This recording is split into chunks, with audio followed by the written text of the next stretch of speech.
បញ្ជាប្រាប់ទេរកហើយនឹងសត្រូវភរិយាស្វាមីនៅក្នុងជីវិតដែលជាការពិតដីស្នេហ៍ស្និទ្ធស្មោះស្ម័គ្រសុខមិនប្រកាន់មិនប្រចាំយល់ចិត្តយល់ថ្លៃពីថាភរិយាស្វាមីត្រូវតែភក្តីមិនមានលំអៀងញញឹមមិនអើក្រំក្រៀមគឺជាផ្លូវស្ពានសូមភៈមង្គលមិនក្បត់មិនមានល្បិចគល់ឲ្យស្គាល់តែពាក្យថាមេត្តាតែក្នុងបីប្រឡោប្រៃសាស្មើគឺពាក្យយ៉ាងខ្លីតែវាមានន័យមិនអាចគណនាស្វាមីហើយនឹងភរិយាពិតជាសំខាន់ស្នេហ៍គឺជាកម្មសិទ្ធិគឺជាជីវិតភរិយាស្វាមី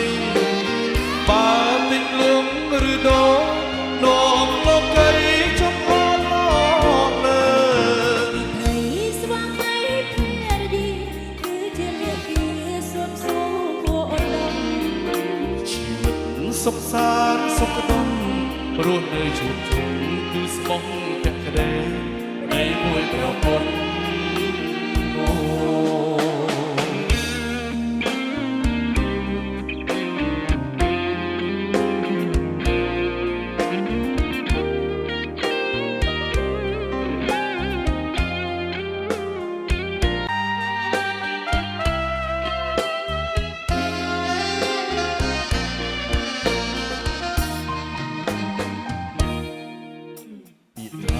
អាពីនេះគឺជាឆាកបញ្ជាប្រាប់ទេរកហើយនឹងសត្រូវភរិយាស្វាមីនៅក្នុងជីវិតដែលជាការពិតដីស្នេហ៍ស្និទ្ធស្មោះស្ម័គ្រសុខមិនប្រកាន់មិនប្រចាំយល់ចិត្តយល់ថ្លៃពីថាភរិយាស្វាមីត្រូវតែភក្តីមិនមានលំអៀងញញឹមមិនអើក្រំក្រៀមគឺជាផ្លូវស្ពានសូមភៈមង្គលមិនក្បត់មិនមានល្បិចគល់ឲ្យស្គាល់តែពាក្យថាមេត្តាតែក្នុងបីប្រឡោប្រៃសា ស្មើគឺពាក្យយ៉ាងខ្លីតែវាមានន័យមិនអាចគណនាស្វាមីហើយនឹងភរិយាពិតជាសំខាន់ស្នេហ៍គឺជាកម្មសិទ្ធិគឺជាជីវិតភរិយាស្វាមីបើតិចលងឬដោនាំលោកីចុះអត់ម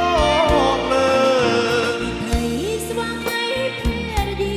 គឺជាមេគាសុំសូមគួរអត់ដឹង ជីវិតសុខសាន្តសុខដុម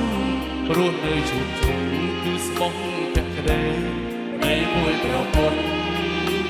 អូ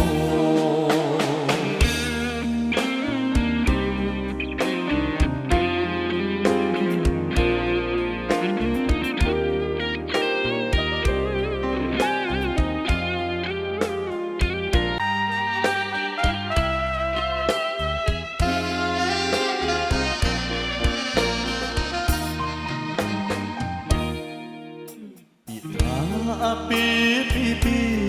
នេះគឺជាឆាកបញ្ជាប្រាប់ទេរកហើយនឹងសត្រូវ